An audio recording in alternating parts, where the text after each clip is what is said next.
ঝুঁকি নিয়ে সেতুর উপর দিয়ে পারাপার, কোনো নিরাপদ ব্যবস্থা না রেখে ব্রিজ নির্মাণ করায় বাড়ছে ভোগান্তি।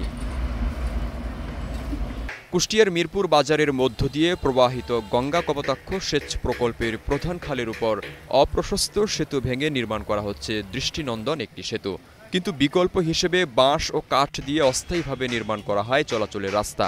নড়বড়ে পথ দিয়ে জীবনের ঝুঁকি নিয়ে প্রতিনিয়তই পারাপার হচ্ছেন হাজারো মানুষ।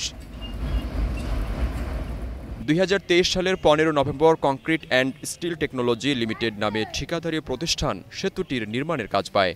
কিন্তু নানা জটিলতায় প্রায় 7 মাস পর 2024 সালের 13 জুন নতুন এই সেতুটির নির্মাণ কাজের উদ্বোধন করা হয়। তবে চলতি বছরের 7 মে মেয়াদ শেষ হলেও এখন পর্যন্ত কাজ শেষ করতে পারেনি ঠিকাদার। এই ব্রিজটা দীর্ঘদিন থেকে এই কাজ ধীর গতিতে চলার জন্য এই দুই বাজারের ব্যবসা বাণিজ্য অনেক ক্ষতির সম্মুখীন হতে হচ্ছে। কুষ্টিয়া থেকে দৌলতপুর, ভেড়ামারা থেকে চিকিৎসার জন্য কুষ্টিয়ায় যায়। এই আমাদের মেন প্রাণ কেন্দ্রে ব্রিজটা আছে, এই ব্রিজ দিয়ে যাতায়াত করে, কিন্তু এই ব্রিজটাতে ধীর গতির জন্য যার জন্য আমাদের মিরপুরবাসী, ভেড়ামারাবাসী, দৌলতপুরবাসী খুবই ক্ষতিগ্রস্ত হচ্ছে। কাঠের সেতু মেরামত করছে স্থানীয় এলাকাবাসী। মাঝে মধ্যে ভেঙে যায় অস্থায়ী সাঁকোটি। স্থানীয়রা প্রতিবার মেরামত করে এটি পুনরায় চলাচলের উপযোগী করেন। মুমূর্ষু রোগী, স্কুল কলেজগামী শিক্ষার্থী সহ নানা বয়সী মানুষের পারাপারের ভরসা এখন সেতু। দ্রুত নির্মাণাধীন সেতুর কাজ শেষ করে চলাচলের উপযোগী করার দাবি স্থানীয়দের। জনগণের ভোগান্তির শেষ নেই। বিকল্প যে ব্রিজটা, কাঠের ব্রিজটা তৈরি করা হয়েছে, সেটাও এমনভাবে তৈরি করা যে কোনো সময় ভেঙে পড়তে পারে।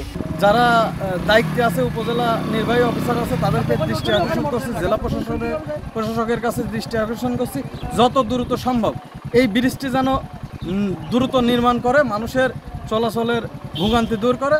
দ্রুতই কাজ শেষ করার আশ্বাস ঠিকাদারের। গার্ডারের কাজ প্রসেসিং চলতেছে, 6টা গার্ডার হবে, 6টা গার্ডার হওয়ার পর টপ স্ল্যাব দিলে করে মানুষ চলাচলের মতো একটা পরিবেশ তৈরি হয়ে যাবে।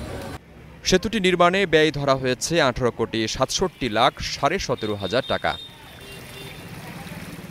Desk report, star news.